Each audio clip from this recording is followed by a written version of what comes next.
Good morning from Disturbia on the 7th of July. It was a beautiful, clear morning. That's why it was cool during the night. But only after an inundation of gas and electricity during the day. That's how they keep it warm at night. But overnight, it cleared up and the temperatures, of course, dropped. And beginning at 5 o'clock when I got up, they started spraying the sky shut. It's just a dull dinge, very dirty and disgraceful when you look out the window. Horrible. I was prompted by somebody who made a comment on a video I did about Paul. I believe it was Romans 9. And this person said that if I don't believe in Paul, if I dismiss Paul, I dismiss the entire New Testament, which got me thinking about the Old and the New Testament. There is nothing old or nothing new with God. He is the great I am. From everlasting to everlasting, we have no comprehension. And the whole concept of old and new, Jew and Gentile, is Gnostic, which, from my understanding, in very simple terms, is calling good evil and evil good. This is what Satan does. This is what his children do. Not a literal seed of Satan, because Satan is a spirit. Satan is not flesh. He is a god of the flesh. He envies the flesh. That's why we have circumcision. That's why we're in this struggle, good against evil. And this is why we also have dispensationalism, which is a accommodation of Esau, an excuse and an exoneration for Esau. Why Esau, who calls himself a Jew, rejected supposedly his Messiah. Esau not only rejected the Messiah, he had the Roman Philistine crucify the Messiah. He perpetrated deicide, which you're not allowed to say anymore, otherwise you'll be arrested.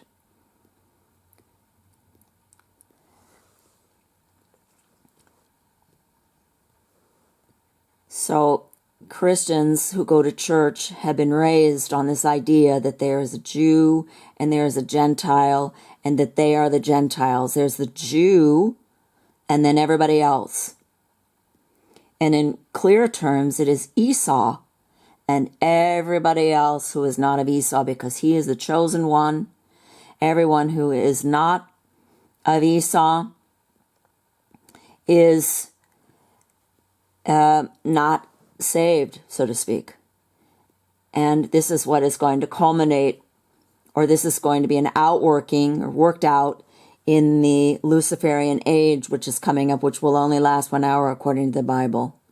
That if you do not swear allegiance to the devil, I'm not going to call him Lucifer. Lucifer means bright morning star, and that is actually the Messiah. You see how they mix up things, they conflate terms. There's always a bait and a switch. There's stolen identity. There's stolen property.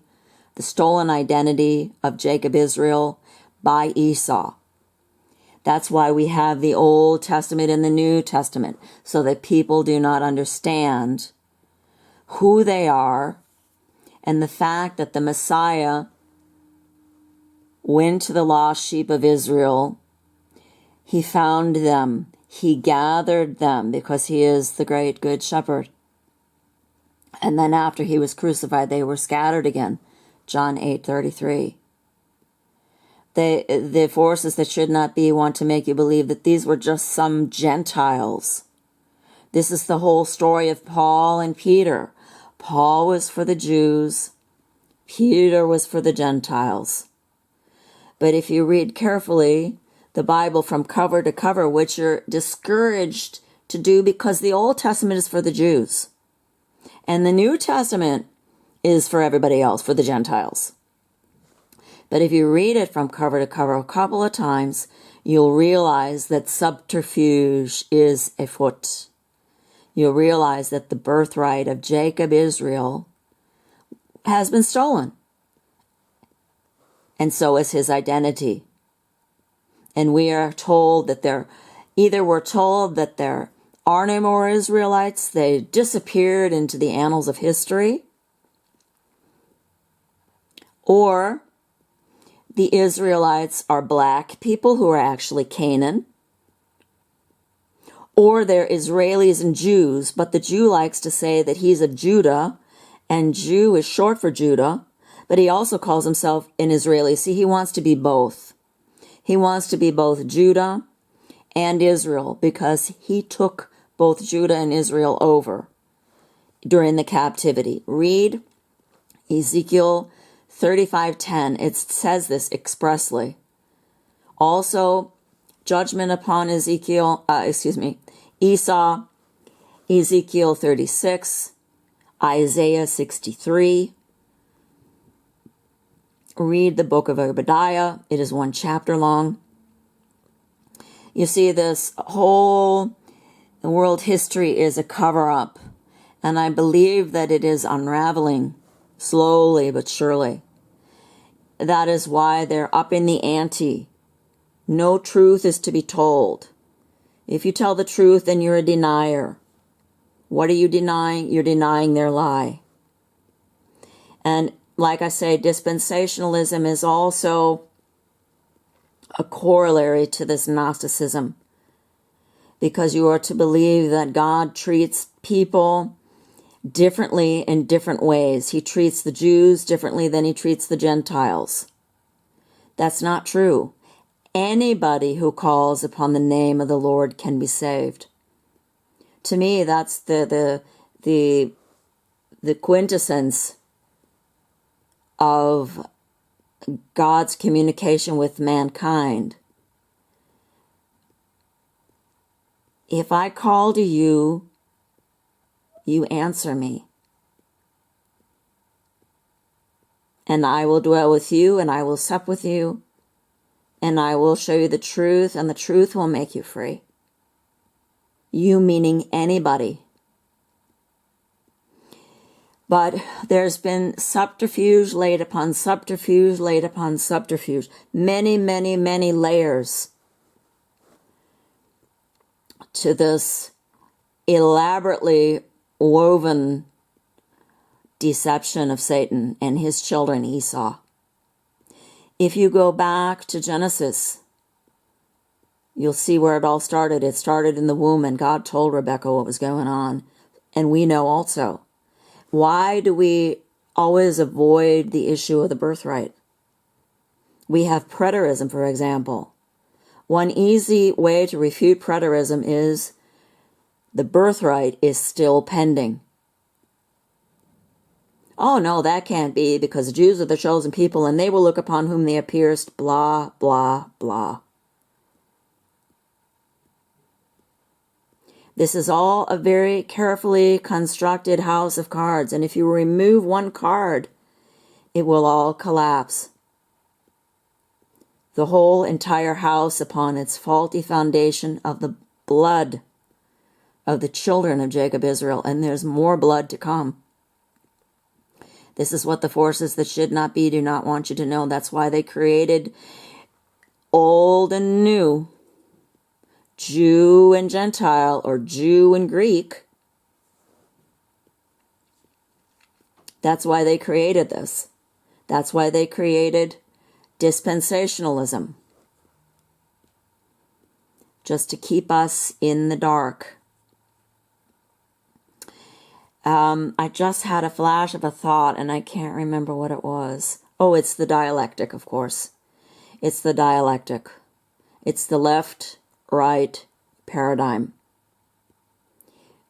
which is, of course, formulated because of a result that must be achieved, so that when Satan comes saying that he's God, sitting in the temple, proclaiming that he's God, preferring his mark, the whole world will follow after the beast.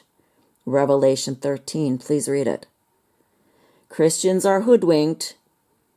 They believe that this is going to be the millennial kingdom of the Messiah. First, they're going to a rapture because the tribulation is for the Jews. They don't realize, though, that the Jews are Esau and that the tribulation is going to be perpetrated upon them. You see how perfidious this lie is. And people can't see through it. Why? Because it's, like I said, layer upon layer upon layer upon layer. You look to the right, you're being lied to. You look to the left, you're being lied to. The way is straight, and the gate is narrow. Few there be who find it. Why did the Messiah say that? Why?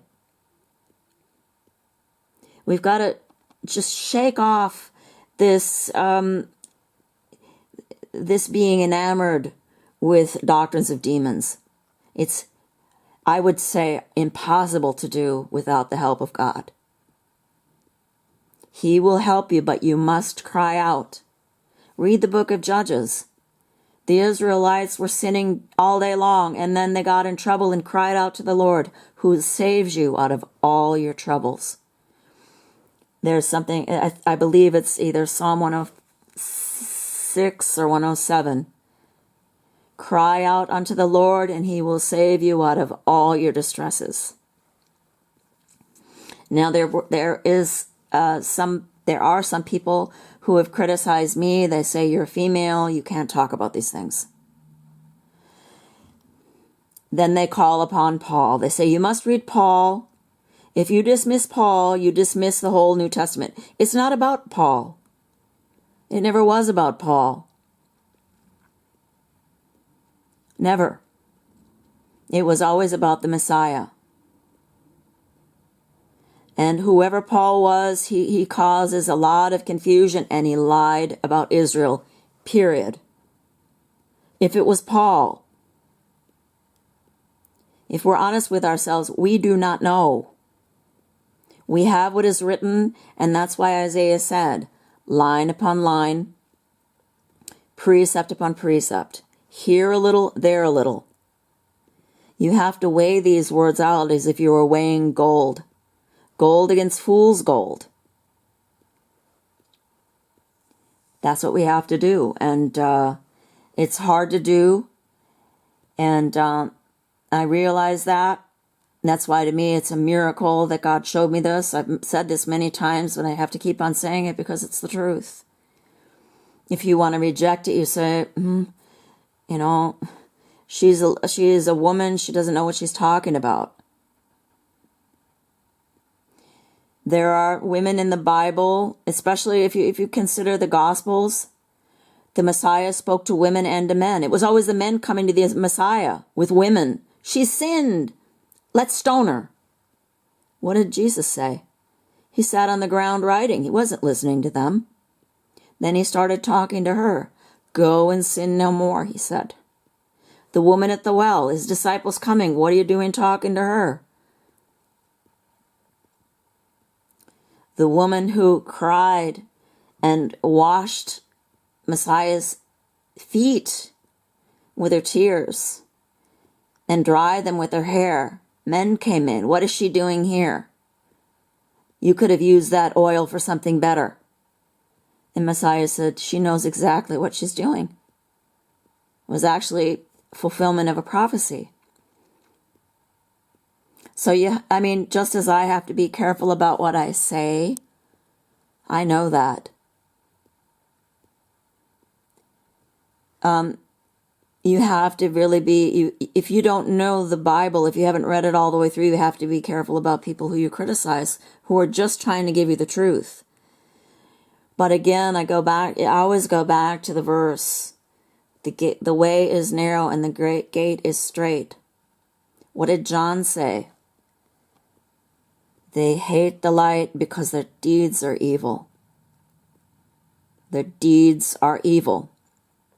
Especially these people who adhere to Paul. I believe that Paul could have been saved. With God, nothing is impossible. Did it happen? Didn't it happen? I don't know, but what I do know is that he lied about Israel. If you take a look at 1 Corinthians, and this is very apropos because yesterday, the 6th of July in the year 1415, Jan Hus was burnt alive at the stake for preaching the gospel in the vernacular to the peasants of the people of Prague. That is why he was burned at the stake, with the legitimization written by Paul, so-called, in 1 Corinthians 5:5. This is just, I do these videos impromptu. Oh no, my computer's gone off. Let me just look it up real quick and read it to you. This is something that Paul wrote, or Saul, or Foul, I don't know. Paul could just be an instrument used by the Talmudic scribes. And when he lies about Israel, that's what he was. Talmudic son of the devil. 1 Corinthians 5:5. To deliver such a one unto Satan for the destruction of the flesh, that the spirit might be saved in the day of the Lord Jesus. Well, first of all, Paul is talking about incest between a boy and his mother. And then he says, deliver this one unto Satan for the destruction of the flesh, that the spirit might be saved.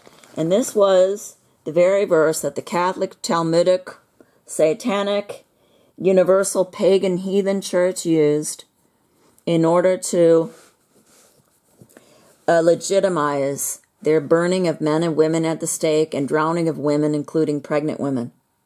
And it was written by Paul. So let me just recap. There is no old, there is no new. The promise that God made Abraham, your seed shall be called in Isaac, was fulfilled when the Messiah came to the children of Israel, to Israel. He was born in Bethlehem, Galilee, Israel. Now they've included this word Nazareth, which evidently, I don't want to get into that, that's a different topic, but he was actually born in Bethlehem, the same city or little town that David was born in. There are two Bethlehems, and the first Bethlehem is the Bethlehem located in Israel. Now, the children of Abraham through Isaac and Jacob are a blessing to the whole world. Why is that? Because the children of Jacob, Israel, met the Messiah. Jeremiah 46:16. There's very many verses about God regathering his people. What God has gathered, he will gather. You've got Isaiah 11:11, Isaiah 60. You've got Jeremiah 29, 30, 31, 46, 16 expressly. You've got verses in Ezekiel 11:17. The two sticks joined together in Ezekiel 37. John 11:52. John 12:20 through 24. This has all been fulfilled, and guess what? You're not going to learn it in church. Check the scriptures to see if what I'm telling you is true. I'm not teaching, I'm just exposing lies and exposing the truth, which has been covered up. So that's all that I'm doing here, male or female. God made both. He made Adam, he made Eve. And he gave them both a mind and a heart for him. And I have answered God's call. He called me a long time ago. I backslid for many years. I couldn't read the Bible. I didn't understand it. I'm not telling you that I'm understanding everything now.